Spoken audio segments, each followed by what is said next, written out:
Very briefly about the work that I do and offer or bring to you.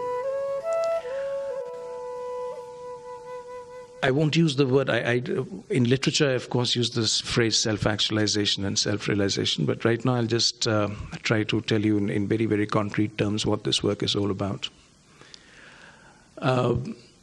My favorite analogy, if you have a bulb which is capable of let's say 60 wattage of power, but is getting only 30 wattage of power. It will be a very dimly lit bulb.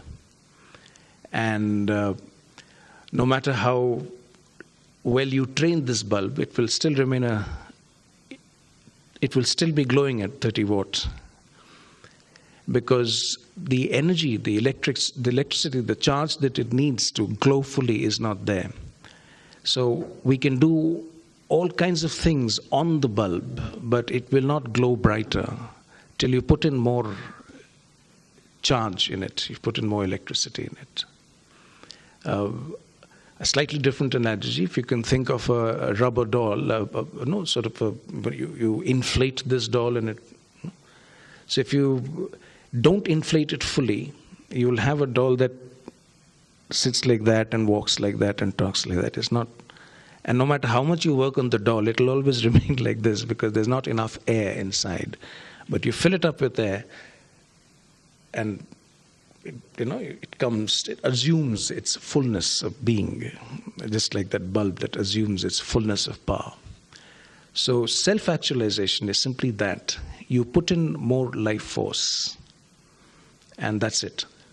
Nothing more, nothing less.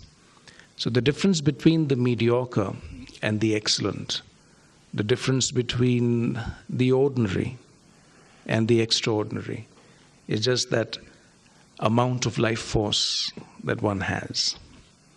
You put in more life force into your system, you actually end up becoming more intelligent.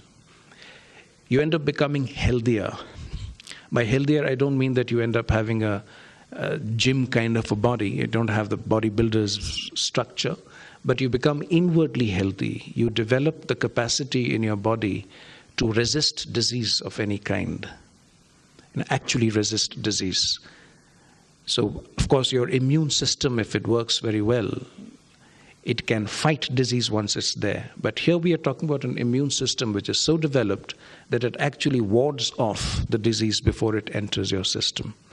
So not only are you becoming more intelligent, you're actually becoming healthier in the only way that it matters, because you have the force within you now not to allow disease to get into your body. Not only intelligence, not only health, it also opens you up to levels of consciousness which at the present moment is inaccessible to most of us. We are conscious, yes, all of us are conscious, but then there are levels and there are levels of consciousness. Compared to your child, let's say an 8-year-old in a school, you would be that much more conscious than your child. Your child will be that much more conscious than an animal. So consciousness itself is a relative thing.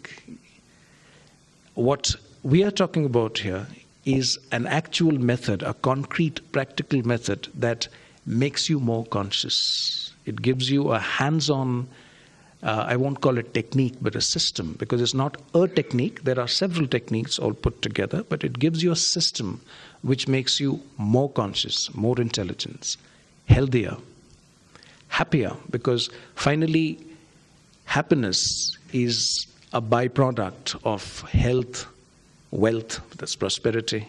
Prosperity itself is an expression of the work that we do and the kind of consciousness we can bring into our work. So this is a science which opens you individually, personally, to levels of your own being, which for most of us, for most of our lives, are inaccessible. So it simply opens the windows to your own being. And doing that, it allows you to get in touch with a consciousness, with a life force, which begins not only to change you, but it actually leads to what we call growth, human growth. So if you look at yourselves, we'll find that for most of us, I'm not talking about all of us, but for most of us, we stop growing beyond a certain age, perhaps in our adolescence. Even if you look very carefully at our adolescent life, emotionally, intellectually, spiritually, we stop growing after the first 15 or 16 years of our life. Then our growth is only physical, and our growth is only quantitative. We learn more, we gather more experiences, and that is what we call growth and are perhaps satisfied with it.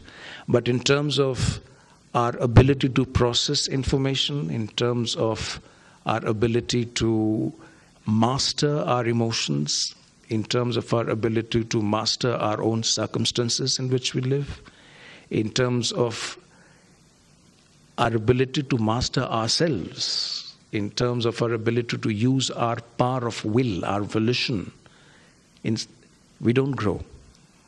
Yeah? So this is something that opens us to that dimension of growth, what most of us call human growth.